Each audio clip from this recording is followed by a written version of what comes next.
They laughed at me at my dad's funeral, calling me a failure, whispering that I was nothing but a burden and didn't deserve a single penny of his legacy. I stood there holding back tears, but inside I was burning. They thought I was weak, powerless, and broken. What they didn't know was that my father had left behind something that would shake their world to its core. And soon, every cruel smile on their faces would vanish. If you want to see how this shocking story unfolds, don't forget to hit the like button, share it with your friends, and subscribe for more unbelievable twists. I tried to ignore their mocking words, but each laugh cut deeper, especially from my uncle, who leaned toward my cousins and whispered, "He won't even be able to pay for his own rent, let alone inherit anything." My hands clenched, but I stayed silent, because I knew something they didn't. The lawyer had yet to read my father's will, and buried inside it was a truth none of them could imagine, the kind of truth that would flip the entire funeral into chaos. The lawyer finally cleared his throat, silencing the room with the shuffle of papers. My relatives leaned forward eagerly, expecting their names to be called. My aunt smirked, already whispering about how she would use the inheritance to buy a new mansion. My cousins grinned, picturing cars and luxury vacations. And me? They didn't even glance my way as if I didn't exist. But then, the lawyer read the first line. "To my son, Gyarkna." The room froze. My uncle's smug smile cracked and my aunt's face dropped. Murmurs rippled across the pews as eyes darted toward me. My heart pounded, but I kept my expression calm. The lawyer continued, describing not just money, but a series of hidden businesses, assets, and investments that no one had ever heard about. My father had been preparing all of this quietly, away from the greedy hands of his so-called family. Each word made the room colder, and each revelation tightened the knot in their throats. Still, the biggest secret was yet to come, something that would not only silence them completely, but make them regret every single laugh they threw at me during my father's funeral. The silence in the room was heavy, but it didn't last long. My uncle suddenly burst out laughing, trying to cover his fear with arrogance. "This must be a mistake," he said loudly, waving his hand toward the lawyer. "Gyarkna? He's worthless. He's broke. My brother would never trust him with anything important." His voice trembled, though, and everyone noticed. My cousins, who had been dreaming of luxury cars, started whispering nervously, their eyes darting between me and the lawyer. The lawyer adjusted his glasses, unbothered by the interruptions, and continued reading.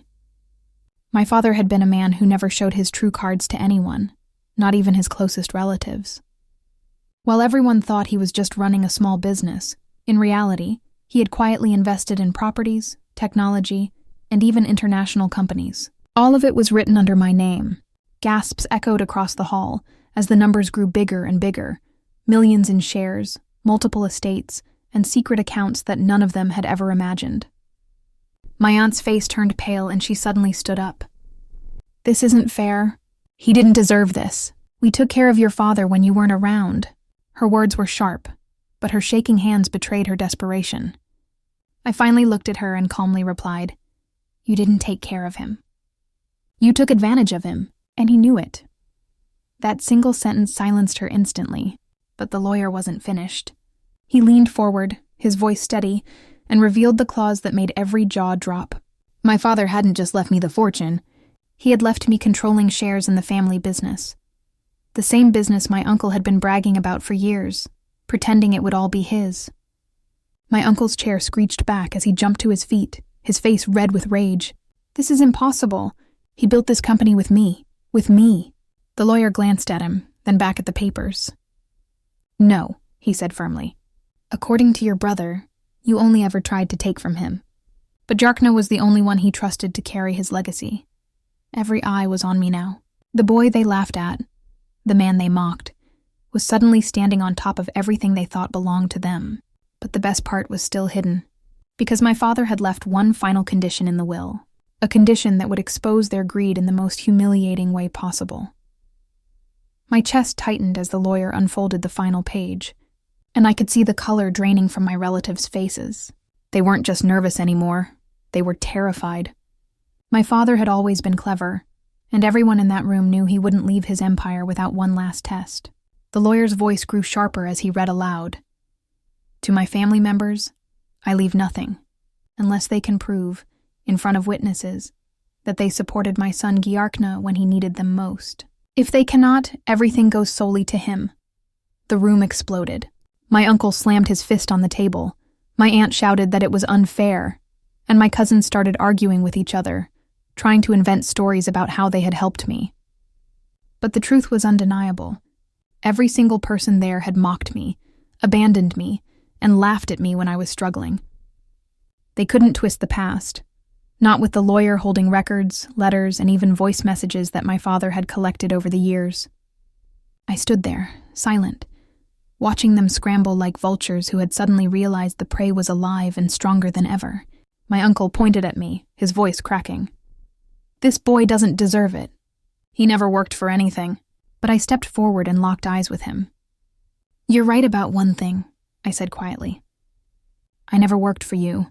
I worked for myself, and for the father you betrayed." Gasps filled the room as the lawyer handed me the final document, proof of my full ownership of the empire, with signatures, seals, and everything legally binding. My hands didn't shake when I took it. Their laughter from earlier echoed in my memory, but now it was replaced by silence so heavy you could hear a pin drop.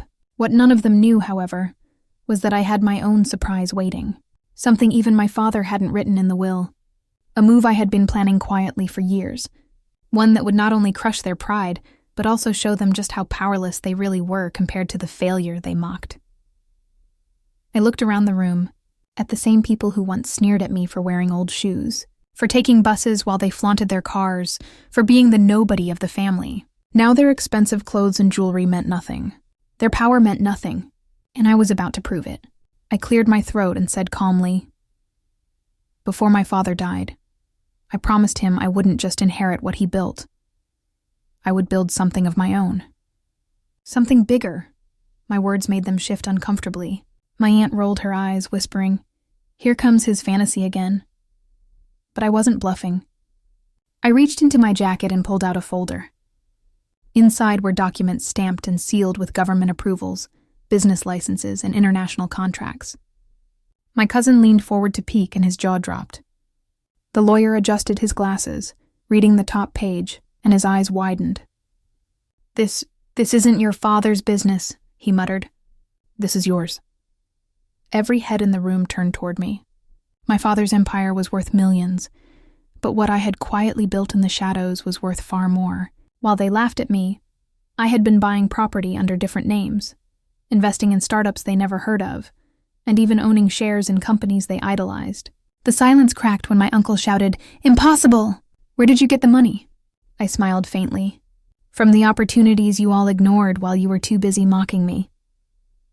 The lawyer handed the folder back to me, nodding in respect. And then I dropped the final blow.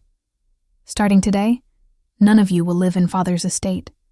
The properties you're clinging to, they're under my name now. You laughed at me in front of his coffin, but tonight you'll be packing your bags." The air turned ice cold. Their faces went pale. The same people who once made me feel worthless were now the ones begging for mercy. And that's when I realized the true revenge wasn't taking everything from them. It was showing them that I never needed them in the first place. They all stared like animals caught in headlights when I slid one last paper across the table and said, "You wanted everything, so I bought everything you cared about." Their laughter died. My cousin stammered, "You can't, those shares are ours."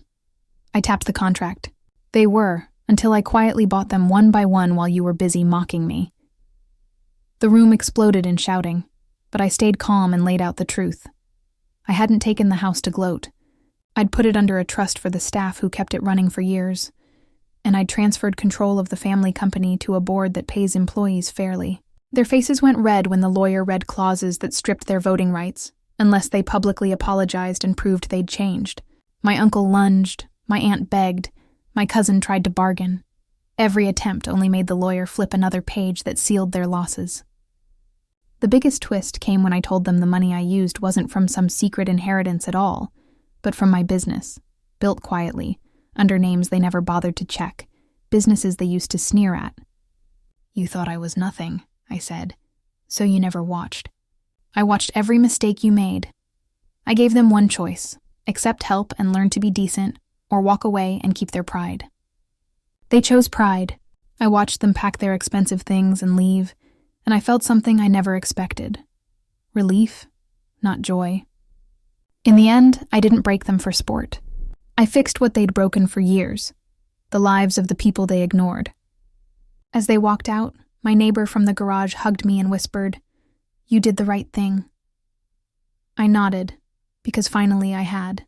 If this story hit you, hit like, share it with someone who needs to hear it, and subscribe so you don't miss the next truth bomb. Some victories don't look like revenge. They look like justice.